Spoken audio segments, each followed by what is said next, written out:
to all networks is absolutely free, Kojo. So all you have to do is to make payments, show your love, make contributions, send money all you want via Vodafone Cash to all networks for free. Just dial *110# to send cash for free. Ready? Well, I'm ready. I'm sure you should be ready too. Absolutely, I am. And social media, by the way, listen, we want you to tweet at us, okay? We've got so much to talk about today. Konfanoche Teaching Hospital building is on our minds. I wonder what you think of it. You heard what we discussed from the statement yesterday. Today we're going to be talking to those who were in charge at the time. Some of these decisions were made. If you have any questions about that, certainly tweet at us. We want to know what's on your mind so we can ask them when they come through on the lines, all right? And all other issues as well, we'd like to know your thoughts on them. We'll be giving you some exclusive filler on the airport deal. We're going to talk a little bit more about the vetting from yesterday. What was your favorite moment from it? Plus, the employment minister says that over the past 4 years, the government has created 4 million jobs. 3 million. 3 million, sorry, forgive me. 3 million jobs. What do you think about this? What do you think of the employment situation in Ghana? Tweet at us. Use the hashtag JoySMS. I always say put it at the beginning of your tweet so that we will see it and share it with the world. Social media messages on the Super Morning Show are brought to you by EcoBank, the Pan-African Bank. Right. So just before the BBC, we brought you a little bit of a clip from the vetting of Mr. Ignatius Bafwiwa, the Employment and Labour Minister designate. Can you tell this committee how many jobs Akufo-Addo's government has created by the end of 2020?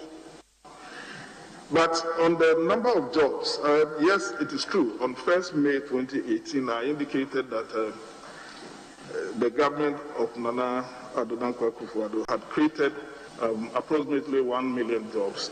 And even though I don't have the exact figures for end of 2020, the last time we reported on was in September 2020, and then the figure was around 3 million jobs. 3 million jobs. Yes. How was the 3 million jobs created and the distribution? You want to share the statistics with us, sector by sector? Thank you, Chair. Honorable Chair, I will make the details available to the committee when I get back to and Chairman, another clarification. The 3 million jobs, public sector or private sector or a combination of the two? Combination of all. Mr. Chairman, the nominee said in September the government has created 3 million jobs. On 13th August, the Vice President also said that the government has created 2 million jobs. 2 million jobs. 13th August. That was what the Vice President said, that the government has created 2 million jobs. And you're also saying that in September, you have created 3 million jobs. Is it that between August and September, you created additional 1 million jobs? Well, I don't know, and I'm not aware of what you're talking of, but I have officially turned out the 3 billion jobs, and I will be prepared to defend the 3 million at any point in time. Right. So that was Mr. Ignatius Bafwiwa being vetted for the position of Employment Minister, a position he held for 4 years. And he was asked to provide evidence of the jobs that were created in that time, which he claims stand at 3 million. He said he couldn't defend that at that time, but he will be ready to defend it at any time. Yes, Kojo. So that's what he said. And before I do the analysis of it, I want you to listen to President Akufo-Addo in January 2020, what he said about Ghana's unemployment rate. Just listen to him.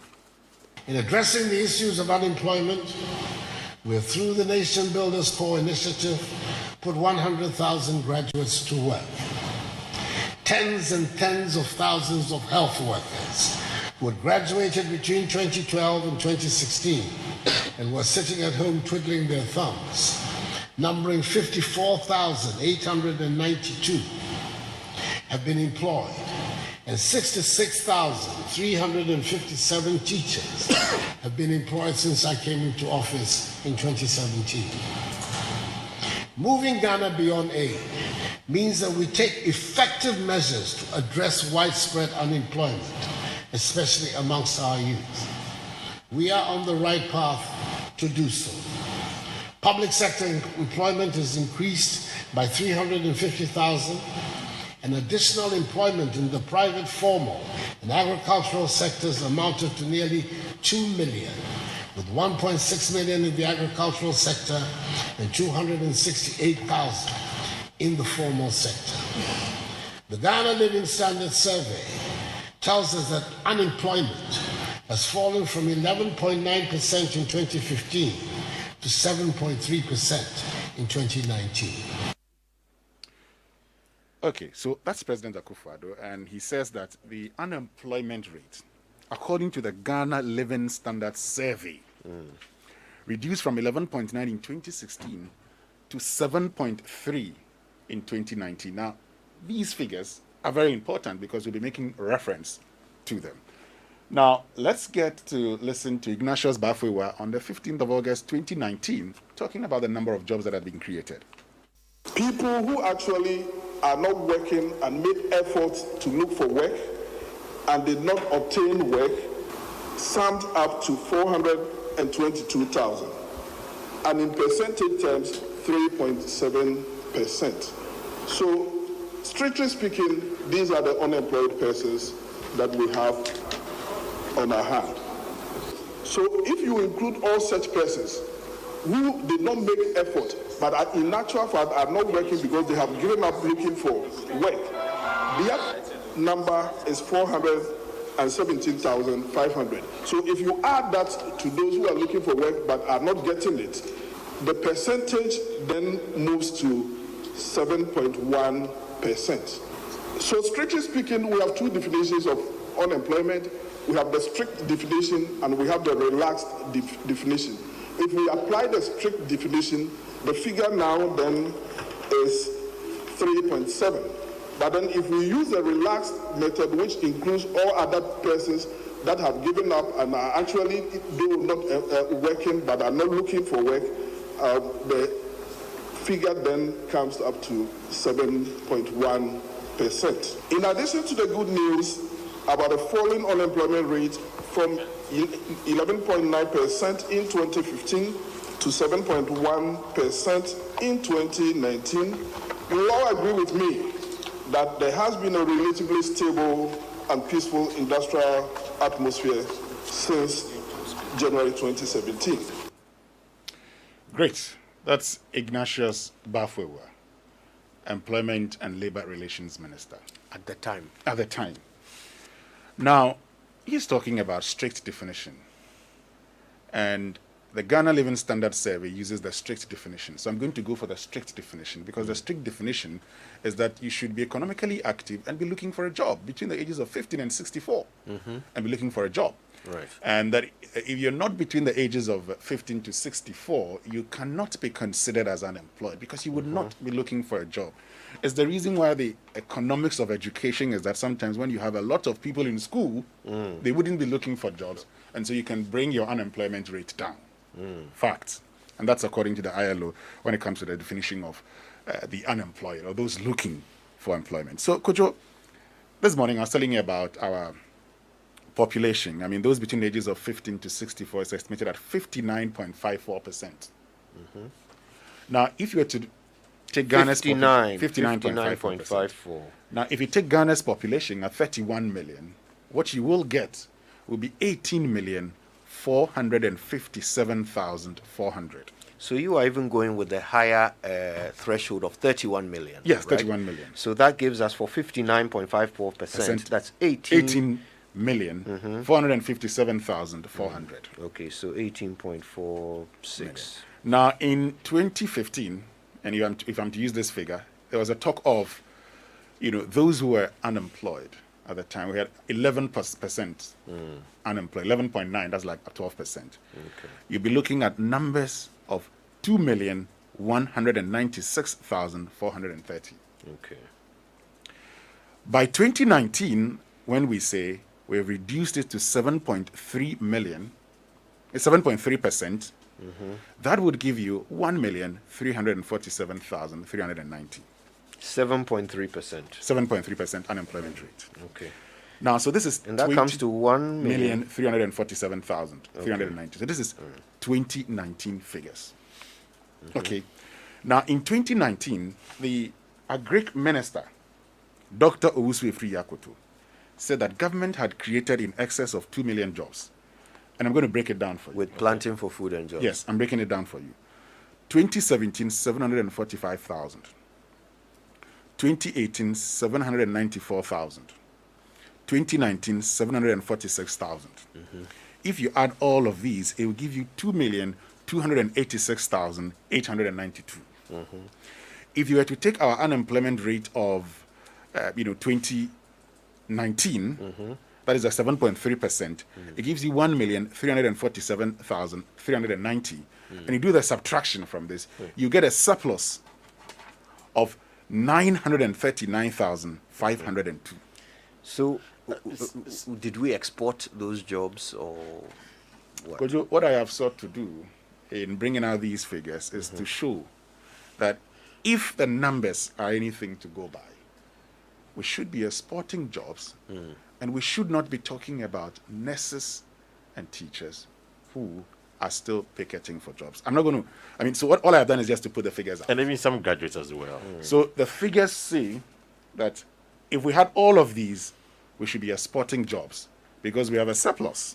That's even using the figure of 2 million. But by extension, are you saying that the Agric Ministry alone Yes, created 2.2 million. created almost about 80% of the jobs that we are talking about? According to the Greek minister, he has created 2.2 million jobs. And you're talking about 3 million jobs. Ignatius Bafwewa says they have created 3 million jobs. So 2.2. If I add Ignatius Bafwewa's 3 million jobs to it, and you compare that to the 2019 figure, unemployment rate of 7.3%. Wait, but why are we adding? Does Ignatius Bafwewa's 3 million jobs not include? So The 2.2. I am adding 800,000 to it. But in fact, the analysis that I have done, I have not even used Ignatius Bafwewa's figures. I'm aware of this, but we have to factor them in. The reason I haven't factored Ignatius Bafwewa's figures is that we're talking about 2019. Yes. And in 2019, they said we had created 2 million jobs. Right. 2.2. 2.2 million jobs. And But Ignatius, Ignatius's number is for the entirety, for the entirety of 2020. So if Mr. Bafwewa's number is to be believed, that means that in 2017 and 2018, altogether, they created... And 2019. No, 2019 was 2.28. Yes, 2.28. Yes. So they created 720,000 jobs in 2017 and in 2020. Yes. Because it's okay. So in 2020 they created 720,000 jobs. Exactly. You add that to the 2.28 286,000 for jobs. 2019. Yes. And that gives you 3 million jobs. right. Meanwhile, the number of vacancies or the unemployment of Ghana is 1.34 million for 2019. Exactly. So yeah, we kind of created more jobs than we than expected. vacancies. Interesting. Yes. Interesting. So, based on my analysis, this is it. So, we can make our own views of this. The thing that concerns me is the actual vetting and the fact that when But he made could you, this before you claim- continue, so now you understand the figures when it comes to the jobs that we have created. I think everybody understands. Okay, them. that's okay. Thank you. The thing that concerns me is that during the vetting itself, he couldn't justify these numbers. He Yes, couldn't Kojo. provide evidence. There was for no these evidence numbers. to that effect. And it's a problem. Enimwa raised the issue earlier, but I think in this case it is even more serious or even more of a concern because this is the employment minister designate. You were the employment minister for 4 years. You are now being proposed for another 4 years. You have come for your interview, if you like, your vetting. But you didn't bring employment figures. employment figures. Well, he said he didn't know it was going to come up, and that was He didn't know employment would come up. And that wasn't the first time he said that. Quite a number of questions was asked. He said that He didn't know they were employment they were going would to ask come him. up. They were going to ask him this question. So what did he bring? If he didn't bring employment figures, what did he bring? Which other sector's information did he bring apart from his own? Well, maybe it depends on the kind of conversation or feedback or information he had from his colleagues on the committee. Well, that is not a fact, though. But then, as he mentioned, that he didn't have the document right there to prove. But it's instructive to note that he said that he's ready to defend the figures at any point in time, Except at that time. except at that time. While That's he correct. was being interviewed about it. That's correct. And so he made a promise, which just before I entered the studio, I checked with Parliament, and that promise is yet to be honored. Fulfilled. Yet to be honored. He said that by close of day, that was yesterday, they're going to submit the document to the House. And that wasn't done. Right. This morning, as I checked with Parliament, that hasn't been done yet. So he's ready to defend the figures at any time. But he couldn't defend it at that time. He couldn't defend it by the end of the day yesterday. He couldn't defend it this morning either. But he can defend it at any time. Yeah, so what we don't know is whether, I mean, it's still the early hours of today, probably maybe by midday, we might check again with Parliament to find out whether the documents have been submitted to the House. But again, as I mentioned earlier during the newspaper review, the minority side on the committee have indicated that already, if he fails to produce the evidence, they are going to vote against him because he has misled the people, he has misled the committee, and of course, if you do that, it's a clear case of dishonesty. And I don't think that as a dishonest person, you should occupy a public office. So that has been mentioned by the NDC caucus in Parliament. I wonder what the NPP caucus thinks, whether they agree. Because I think at a point it has to be about principles. We're asking somebody to do a job. This is a party that reminds us that they have the men, and I suppose that also includes the women. So if somebody has been proposed by the president and the person turns up for the interview without the figures or the details of the sector that they are being interviewed for, is that good enough? Or should we be asking the president to give someone else? But of course, if you don't cut it, the president would have to renominate. That's why I'm curious to find out what the NPP caucus. No, but I must say that as of saying yesterday, about this. the NPP caucus in the House were clear in their minds that so far, all the ministers, or the minister designate who have appeared before the committee have demonstrated some level of wit, better appreciation of the ministry they are going to head. And as a matter of fact, to them, they think that they should pass them because they have what it takes, the requisite acumen to deliver in the sectors that they've been assigned. And that to. includes the one who didn't know that he'll be asked questions about the sector that he. But you say same for the health minister too as well, since he didn't know much about the Frontiers Healthcare Services, of course. But the majority caucus is happy with those. Okay. But let me say that there's an issue about the 3,000 job losses during the banking sector. A cleanup. That was also another figure for contention. In fact, the NDC were clear that that's not true. It cannot happen that during the entire process, only 3,000 people lost their jobs. Right. Let's find out what was said. 3,000. Yeah. Banking sector job losses. Yes. It probably must be more than that, Minister Designate. Pardon? I say it probably should be more than that. Yes, that's why I said that. I remember I've made a public statement on that before, so I will want to revert and actually get the exact figure. But if my memory serves me right, it was within the vicinity of 3. Job losses. Following the cleanup of the banking sector is estimated at 3,000 jobs. Net, yes. Thank you. Well, it will be important to get the correct details because I know at least one institution alone employed more than 3,000 workers. So you may want to perhaps give us the records and also maybe add the job losses as a result of COVID. So we know how many jobs have been lost of COVID. So we know the number of jobs that have been lost.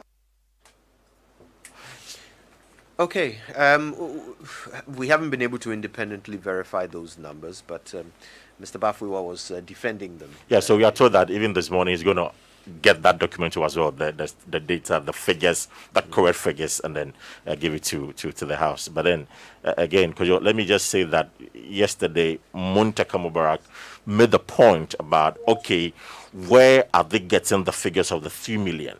Winston has already given us some numbers, but the minister's response was that, well, for the public sector, because he indicated that the job were a combination of both the public sector and the private sector. So a question was asked by Muntaka, okay, so how do you get those figures? His answer was that, well, we write to the ministries and agencies, and they provide us with the figures. So that one, it is easily understandable. Now, if you come to the private sector, how then do you generate the numbers?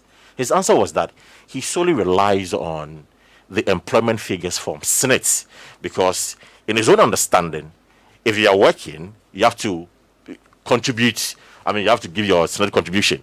And based on the SNIT contribution, they are able to tell the number of people who are working within the private sector.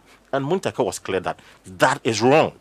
If you are using SNIT contribution as your statistics, your data for employment, then it could be wrong, because not every individual who is working is a SNIT contributor. And as a matter of fact, you need to check your figures right and then come to the House. And that was why he said that, well, as he mentioned earlier, he will make sure he gets all the documents together and submit the actual figures to the House. So the assumption or the point that, well, we generate our figures based on a SNIT contribution was flawed, according to Muntaka Mubarak. Okay, so it's important we find out, Kwesi, who are those appearing before the committee today? Well, so today, many are expecting a marathon grilling because Mavis Howe Kumsen will be appearing before the committee today, this morning. We are told starting time is 10 a.m., but we don't know whether they are going to really start at 10 a.m. Yeah. But the starting time, as you know, has always been 10 a.m. And so she will appear before the House. There are a number of issues that many are expecting the committee to ask, particularly or most importantly, about the shooting incident at Kaswa, you remember, during the registration exercise. So she will appear before the committee. And also, Kojo Ponkroma also appear before the committee today. So these are the two nominees who are scheduled to appear before the vetting committee today. Yes, indeed. Yeah. I remember we were quite excited 4 years ago when Kojo Ponkroma was making his first appearance before the committee. He's one of us, so we were very excited about that. I'm sure there will be many who will feel the same this morning or this afternoon when his turn comes up. So we'll be bringing you those live on Joy 99.7 FM. Stay tuned for it. But I wonder what you think so far about how the vetting has gone, and what do you think of the minister designates who have appeared before the committee. How do you think they performed? Who's your favorite? Who do you think could have done better? I'd love to know your thoughts. Why don't you call us? You know the number. It's 0302 216 541.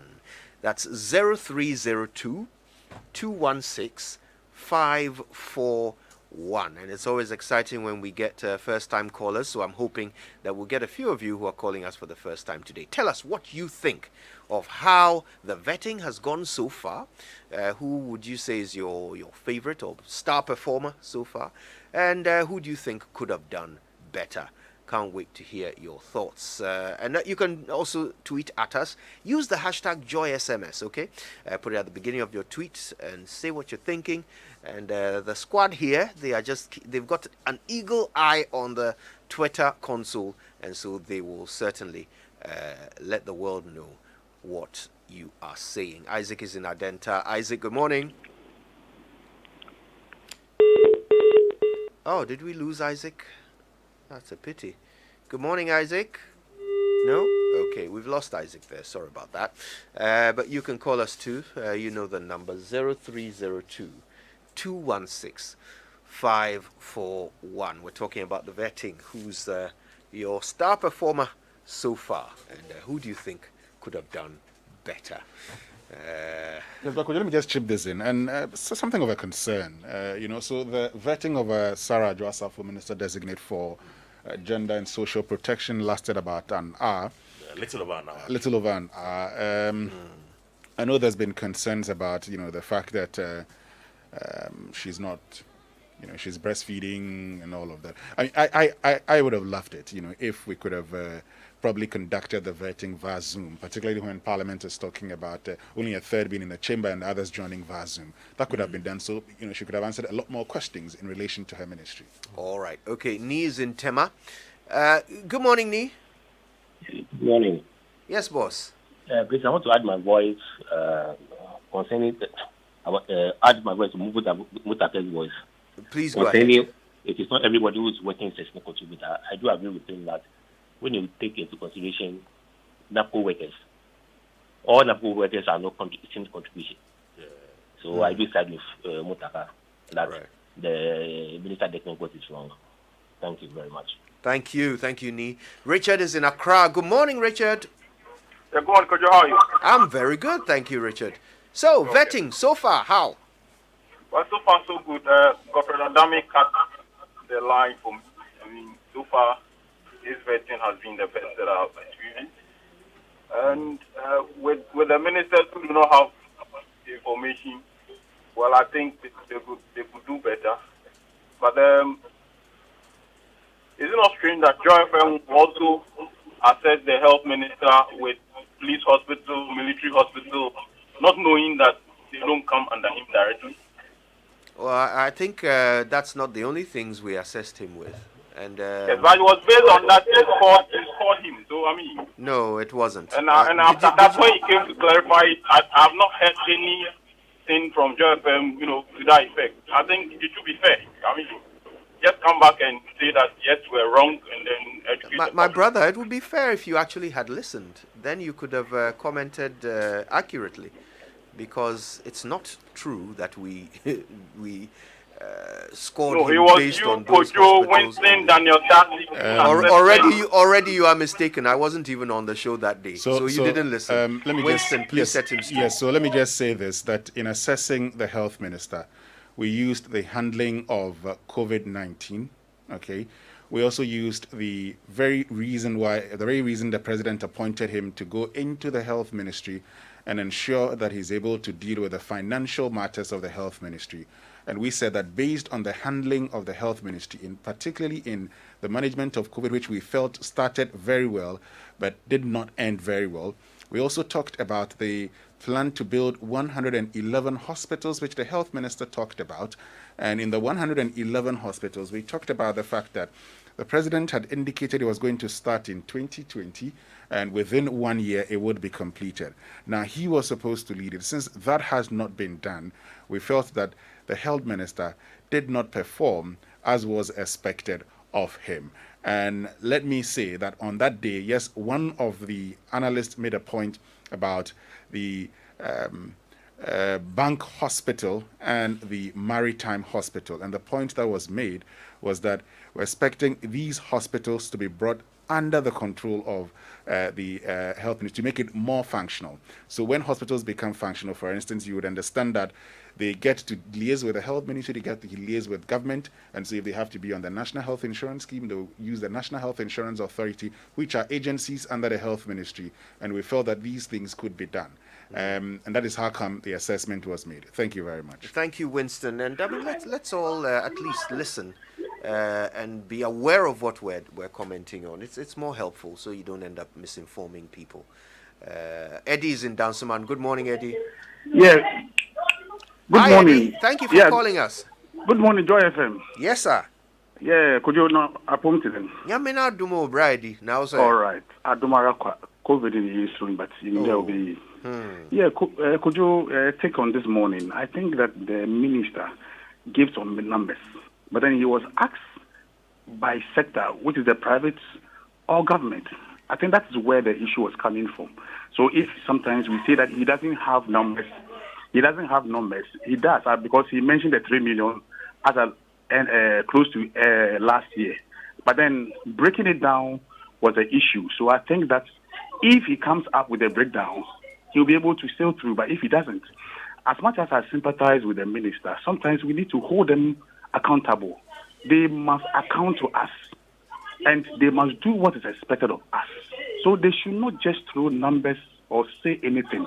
And what I'm getting from this even vetting is that normally, whatever you do, whatever you say during your tenure, during the vetting, if you get a nod, at the vetting, it will come out. And so they should speak the truth because they know that whatever they say, we capture it. I wish you guys all a very nice day. Thank you so much. God bless you for calling us. Ike is in Community 25. Ike, good morning. Good morning, Kojo. Are you somewhere near the Dev Traku? Yeah, not too far from that. That's right. I know your area, pa. Ike, Charlie, what's up? Yeah, good job you guys are doing, eh? Thank you. And for me, one person that stands out, solid rock, is Godfrey Odami. What a fantastic job she did. I think he justified himself very well. So he's your star player, right? Yes, he's my star player. Wonderful. However, the other people, you see visibly that these are guys who are trying to swerve questions. I can see somebody being a minister and you can't tell me the number of people that got de-employed, the people that are employed. I was driving in a car with my kids to school and they were asking me, so does it mean this person doesn't know this? And you see, my heart bleeds if these are people, our tax money is used in pain. So they sit in those positions. They are not responsible for whatever action they take. So for me, I think that our ministers must be scrutinized properly. They must be accountable for whatever position they take and all the lives they enjoy for the positions they occupy. Thank you, Kojo, for the opportunity. Thank you very much, Ike, from Community 25. Ajman Joseph is in Community 9. Bro, good morning, Kojo. Good morning, bro. I hope you're doing well. God is managing us. Yeah. I'm very interested in the topic this morning. And I think if Joy FM as a media house is assessing a performance of a minister designate by way of interview, I think it is not wrong, because when you are going to university or you are going to apply for admission, you will always be interviewed, and based on the result they get, they will assess you and know that you can perform. Being a minister before, you have to get your statistics and your data accurate. So if you've done it before and you are coming to continue, some part of Ghanaians are saying that you didn't do well. Why can't you prove yourself that this time around can do well? But I don't think there's a criteria set down that when we are vetting a minister and based on some questions, you consider some reasonable questions, and if he's not able to reach some certain target, like 60%, he should be dropped so that the government should appoint a new person to be interviewed. If that's there, they will always set up. So I think because there is nothing like certain presidents, when you are interviewing you have to cross a certain line. They come and say whatever, then they go. The same thing applies to Moyongo. When he was to become Upper West minister those years. I mean, he came and the questions, nowhere to be found, the answers. So I think they should set something aside that when we are interviewing you or doing a veteran, you should cross on a certain line. If not, then you should be dropped. If it happens like that, they will be serious. God be with you, Kojo. God be with you too. Thanks for calling. Yabua is in Somenya. Yabua, good morning. Good morning, Kojo. Okay. So my issue is about the employment numbers. Yeah. Okay. See, I think our leaders are not telling us the truth. The reality on the ground are different from the numbers they're giving us. We have thousands and millions of graduates out there looking for jobs. And you come out and you tell us you've employed 3 million. Where are these people from?